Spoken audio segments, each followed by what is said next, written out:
Welcome to only IAS. स्वागत है आप सभी लोगों का प्रीलिम बूस्टर न्यूज डिस्कशन में। आज है 2 दिसंबर 2021।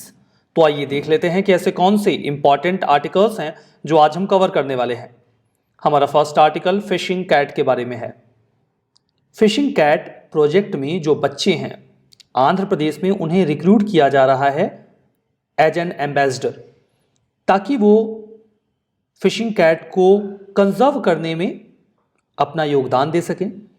बच्चों को बेसिकली रोल दिया जाएगा कि वो अवेयरनेस स्प्रेड करें। वो पेंटिंग के माध्यम से हो सकता है, आर्ट के माध्यम से हो सकता है, या फिर अवेयरनेस कैंपेन के माध्यम से हो सकता है। फिशिंग कैट के बारे में जानते हैं। फिशिंग कैट एक वाइल्ड कैट है, यानी कि जंगली बिल्ली है। ये जो घरों में आप बिल्लियां देखते हैं उनकी तुलना में थोड़ी बड़ी दिखती है, होती भी है, केवल दिखती नहीं है। वैसे देखने में बिल्ली जैसी ही होती है। ये नॉकटर्नल होते हैं, मतलब साफ है ये रात में ही अपनी मेजर एक्टिविटीज परफॉर्म करते हैं, इंक्लूडिंग प्रे। चूंकि ये पानी में बहुत ही आसानी से तैर लेते हैं, इसीलिए वेट लैंडस्केप में इनके लिए रहना काफ़ी आसान होता है। जैसे जो सुंदरवन वाला इलाका है या मैंग्रोव फॉरेस्ट का एरिया है, वहाँ पर ये बड़े आराम से रह लेते हैं, इन्हें समस्या नहीं होती। चूंकि इनके जो पंजे होते हैं, टोज, उसमें बीच में वेबिंग होती है। वेबिंग का मतलब जाल, जैसे कि आप चमगादड़ के पैरों में देखते हैं। जो टोज के हिस्से होते हैं, या स्पष्ट कहूँ आप उसे उंगली कह लीजिए, तो उसके बीच में एक लिंक होता है। उसके ज़रिए उनका एक तो पानी में तैरना बहुत आसान हो जाता है, दूसरा वो बहुत आराम से मछलियों को पकड़ लेते हैं। और इनकी डाइट का एक बहुत इंपॉर्टेंट हिस्सा फिश ही होता है। चूंकि ये वेट एटमॉस्फेयर में रहते हैं, पानी में जंप कर जाते हैं, वहाँ से मछलियाँ पकड़ के खा लेते हैं। हैबिटेट की बात करें तो ये आपको एश्यूरियन फ्लड प्लेन में ज़्यादा मिलेंगे, यूजुअली जहाँ पर समंदर या नदियाँ समंदर से मिलती हैं। टाइडल मैंग्रोव फॉरेस्ट या इनलैंड फ्रेश वाटर हैबिटेट, मतलब फ्रेश वाटर वाले एरिया में भी आपको मिल जाएंगे। ये ईस्टर्न घाट में कई सारे हिस्सों में देखने को मिलते हैं। फर्दर ये हिमालय का जो फुट हिल या नीचे वाला इलाका है वहाँ पे भी मिल जाएंगे। गंगा और ब्रह्मपुत्रा नदियों की जो वैलीज हैं वहाँ पर, और वेस्टर्न घाट में भी मिल जाते हैं।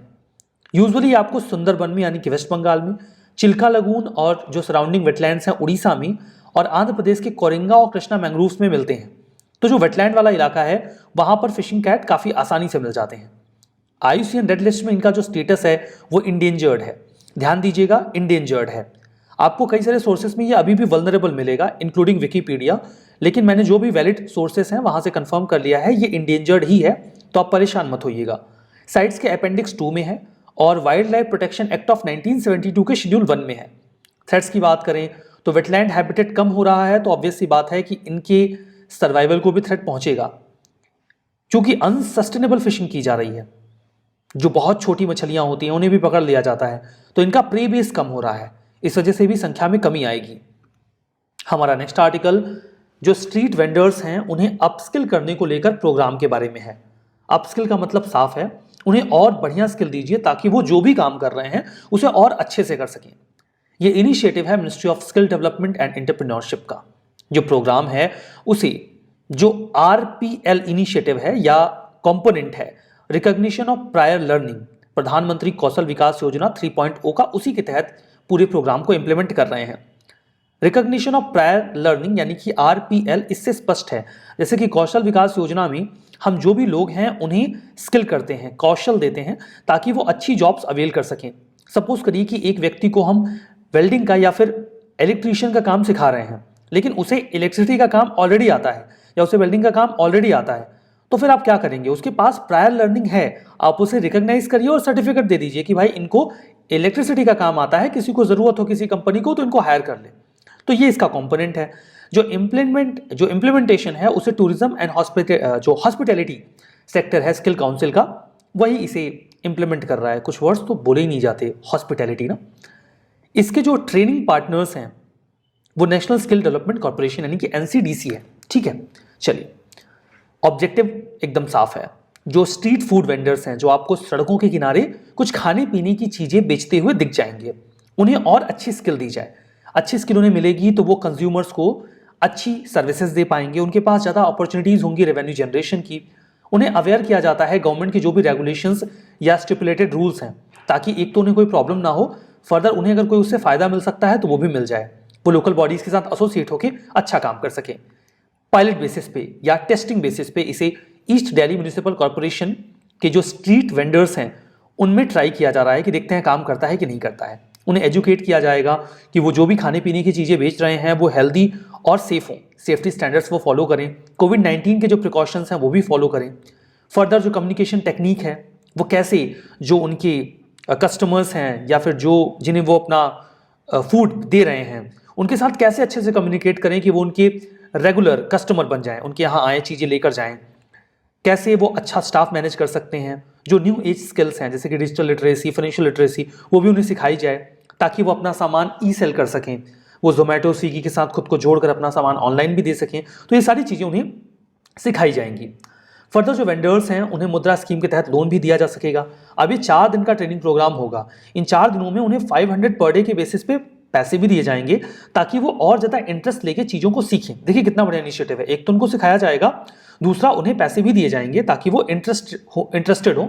फर्दर मान लीजिए अगर वो सीखते हैं तो उनका उस दिन का थोड़ा कामकाज प्रभावित होगा तो थोड़ा बहुत वो कंपनसेट हो जाए। इंडिया में around 5.5 million street food vendors हैं जो इनफॉर्मल इकोनॉमी का 14% कवर करते हैं। देखिएगा ये ओवरऑल इकोनॉमी की बात नहीं कर रहे हैं, इनफॉर्मल इकोनॉमी की बात कर रहे हैं। इसीलिए उनको स्किल करना हमारी इकोनॉमी के लिए डेफिनेटली फायदेमंद होगा। हमारा next article rift valley lakes के बारे में है। अभी ये जानने में मिला है कि कीनिया में पाई जाने वाली जो ग्रेट रिफ्ट वैली है उनमें जो भी वाटर बॉडीज हैं, कई सारी लेक्स हैं, उनका वाटर लेवल बढ़ रहा है। वाटर लेवल के बढ़ने का कारण एक तो क्लाइमेट चेंज है, दूसरा ह्यूमन एक्टिविटी और फर्दर टेक्टोनिक बेल्ट में जो एक्टिविटीज हैं वो भी वाटर लेवल को एनहेंस करने में कंट्रीब्यूट कर रहे हैं। इसके पहले कि हम आगे बढ़ें इस मुद्दे पर, मैं आपको बताना चाहूंगा कि रिफ्ट वैली होती क्या है। रिफ्ट वैली एक्चुअली में लो लैंड रीजन होता है, मतलब ये जमीन है तो एक धंसा हुआ हिस्सा हो सकता है या फिर डिप्रेशन वाला रीजन हो सकता है, ठीक है। इसे ये एक्चुअली में अर्थ में जो नीचे टेक्टोनिक प्लेट्स हैं अगर वो एक दूसरे से दूर हट जाती हैं तो बीच में एक रिफ्ट या फिर एक डिप्रेशन वाला एरिया बन जाता है, उसे ही रिफ्ट कहा जाता है। ये लैंड पर भी हो सकता है, समंदर या महासागरों की तली में भी हो सकता है। वहाँ पर ये जो डिप्रेशंस या फिर रिफ्ट वैलीज बनती हैं वो सी फ्लोर स्प्रेडिंग की वजह से बनती हैं, जहाँ पर प्लेट्स एक दूसरे से दूर हो जाती हैं। जो रिफ्ट वैली है ये ग्लेशियल वैलीज या फिर जो रिवर वैलीज होती हैं उनसे डिफर करती है, बिकॉज जो ग्लेशियल वैलीज हैं बर्फ का या आइसबर्ग का कोई टुकड़ा जो पहाड़ है उससे फिसल के नीचे गया और कोई डिप्रेशन क्रिएट हो गया। नदियाँ जो उनका पानी होता है वो इरोजन से डिप्रेशन क्रिएट करता है। तो ये जो वैलीज बनती हैं चाहे वो रिवर वैली हो या फिर ग्लेशियल वैली हो, ये इरोजन से बनते हैं, मतलब मिट्टी कट कट के वो डिप्रेशन तैयार होता है या जो गहरा हिस्सा है वो तैयार होता है। जबकि जो रिफ्ट वैलीज होती हैं वो टेक्टोनिक एक्टिविटीज की वजह से होती हैं, जो प्लेट्स होती हैं वो दूर हो जाती हैं, इस वजह से ये रिफ्ट क्रिएट होता है, ठीक है। रिफ्ट वैली जो है वो रिफ्ट वैली लेक्स हम यहाँ पे बात कर रहे हैं। जो लेक्स हैं वो सीरीज ऑफ लेक्स हैं जो आपको ईस्ट अफ्रीकन रिफ्ट वैली में मिलेंगे। देखिए ये अफ्रीका है और ये अफ्रीका का ईस्टर्न पार्ट है। इसी को यहाँ जूम आउट किया गया है, तो जूम इन किया गया है एग्जैक्टली, जूम आउट नहीं। तो ये जो हिस्सा आपको डॉटेड दिख रहा है ये रिफ्ट वैली वाला रीजन है और इस रीजन में हमें कई सारी लेक्स दिखती हैं। कौन सी लेक्स हैं यहाँ पर वाटर बॉडीज के फॉर्म में? जैसे अफ्रीकन ग्रेट लेक्स में विक्टोरिया, टंगानिका और मालावी आते हैं। फर्दर तुर्काना, एल्बर्ट, एडवर्ड, कीवू और कुछ और भी लेक्स हैं। यहाँ मैप में देखिए ये है लेक एडवर्ड, यहाँ पे लेक एल्बर्ट है, ये है कीवू यहाँ टंगानिका है, ये है लेक विक्टोरिया, यहाँ पे लेक मालावी। कई सारी लेक्स आपको इस मैप में भी दिख रही हैं। कुछ और इन्फॉर्मेशन ये है कि लेक विक्टोरिया दुनिया की second largest fresh water lake है। तो पहली कौन सी है? पहली है लेक सुपीरियर जो कि आपको यूएसए में मिलती है। फर्दर लेक टंगानिका ये दुनिया की सबसे लंबी लेक है। तो ये फैक्चुअल इन्फॉर्मेशन भी आप अपने दिमाग में रख सकते हैं। हमारा नेक्स्ट आर्टिकल जो है वो वीर सावरकर जी के बारे में है। एक्चुअली में सेंट्रल इंफॉर्मेशन कमिश्नर ने एक स्टेटमेंट दिया उदय मधुरकर जी ने इनके बारे में। उन्होंने कहा कि हिंदुत्व आइडियोलॉजी के आर्किटेक्ट के रूप में जाना जाता है वीर सावरकर जी को, और उनकी जो पर्सनैलिटी है वो भारत रत्न या फिर किसी भी सिविलियन ऑनर से ज़्यादा ऊंची है। तो ये उन्होंने एक स्टेटमेंट दिया जिसकी वजह से ये पर्सनैलिटी न्यूज़ में आई। तो इनके बारे में कुछ बेसिक बातें समझते हैं। इनका जन्म मई 28, 1883 में 1883 में भागुर में हुआ था। ये एक शहर है महाराष्ट्र के नासिक का। इन्होंने एक सीक्रेट सोसाइटी बनाई थी, अभिनव भारत सोसाइटी। फर्दर इन्होंने यूके में जाके जो वहाँ पे ऑर्गेनाइजेशंस वर्क कर रहे थे लाइक इंडिया हाउस या फ्री इंडिया सोसाइटी, उसमें भी अपना पार्टिसिपेशन इंश्योर किया। फर्दर इन्होंने हिंदू महासभा के फॉर्मेशन में भी अपनी इन्वॉल्वमेंट दिखाई और ये 1937 से 1943 के बीच में हिंदू महासभा के प्रेसिडेंट भी रहे। इन्होंने एक यूथ ऑर्गेनाइजेशन बनाया था मित्र मेला नाम का, जहां पर वो नेशनल और रिवोल्यूशनरी आइडियाज़ को प्रोपगेट करते थे। इन्होंने तिलक जी की जो स्वराज पार्टी थी उसको भी ज्वाइन किया था। ये फॉरेन गुड्स का विरोध करते थे और स्वदेशी अपनाने को इनकरेज करते थे। फर्दर ये एथिज्म यानी कि नास्तिकता और रैशनैलिटी को ज़्यादा तवज्जो देते थे। इनफैक्ट ये जो ऑर्थोडॉक्स हिंदू बिलीफ हैं, जो रैशनैलिटी के टेस्ट को पास नहीं करते थे, उन्हें भी निग्लेक्ट करते थे या निगेट करते थे, अस्वीकार करते थे। ये एक स्टेप और आगे जाकर काउ वर्शिप को भी सुपरस्टिशियस बताते थे। इनका ये कहना था कि इसके पीछे कोई लॉजिक नहीं है या ये रैशनैलिटी को फॉलो नहीं करता। फर्दर ये रत्नगिरी में अनटचेबिलिटी के अबॉलिशमेंट के लिए भी इन्होंने काफ़ी अच्छा काम किया था, जिस बात से प्रभावित होकर डॉक्टर बाबा साहेब अम्बेडकर जी ने इनके काम को भगवान बुद्ध के काम के साथ कंपेयर किया था। इसके अलावा सावरकर जी ने एक किताब लिखी थी जिसका टाइटल था the history of the war of Indian independence, जहां पर जो गुरिल्ला वॉरफेयर ट्रिक्स इस्तेमाल की गई थी 1857 के सेपॉय म्यूटिनी में, उसे एक्सप्लेन किया गया था। उन्होंने अपनी इस किताब में उसे एक्सप्लेन किया था।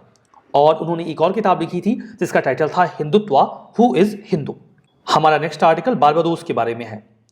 कॉन्टेक्स्ट क्या है, न्यूज में क्यों आया?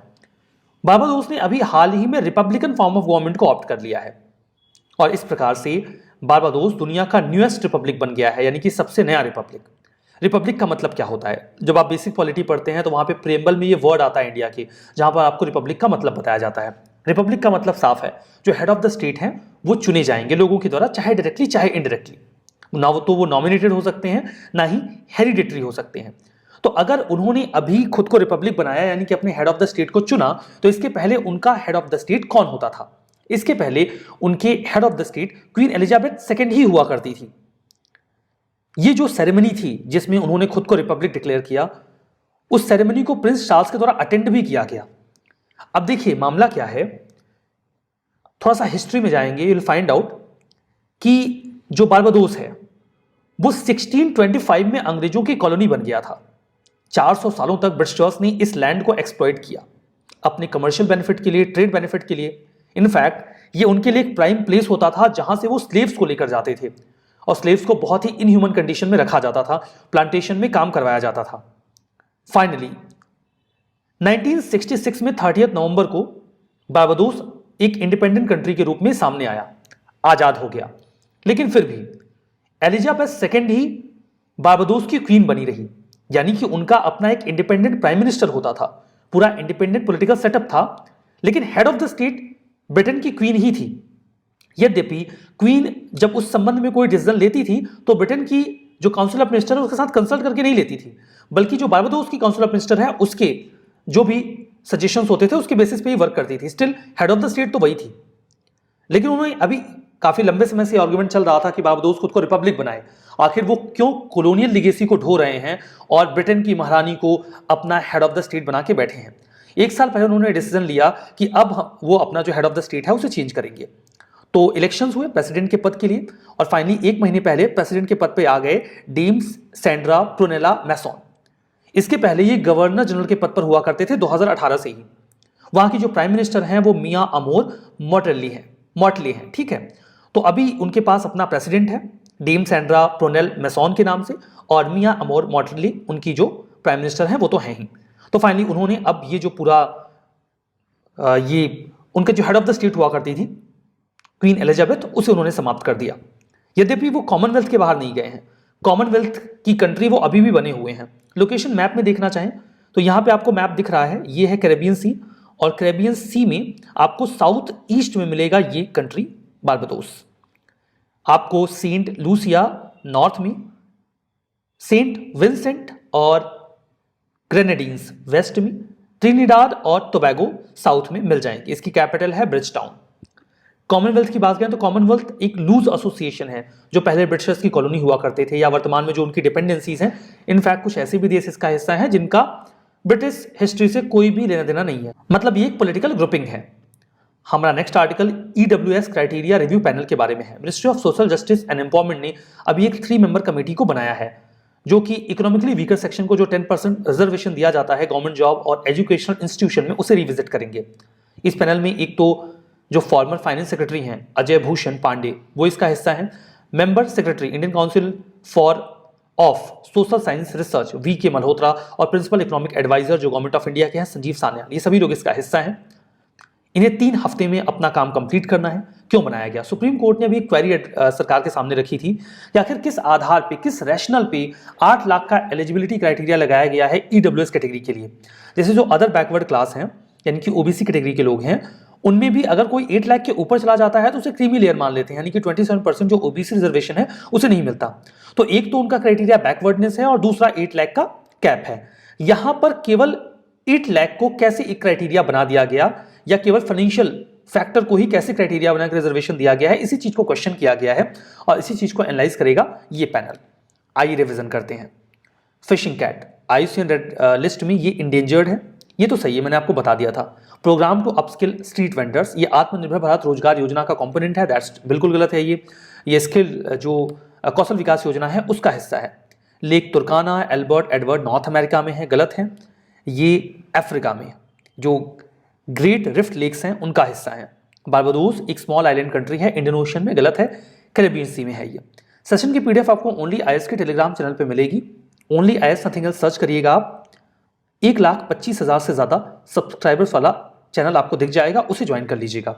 पीडीएफ को डाउनलोड करिएगा और रिवीजन करिएगा। तो आज का सेशन यहीं पे समाप्त करते हैं। बहुत बहुत धन्यवाद।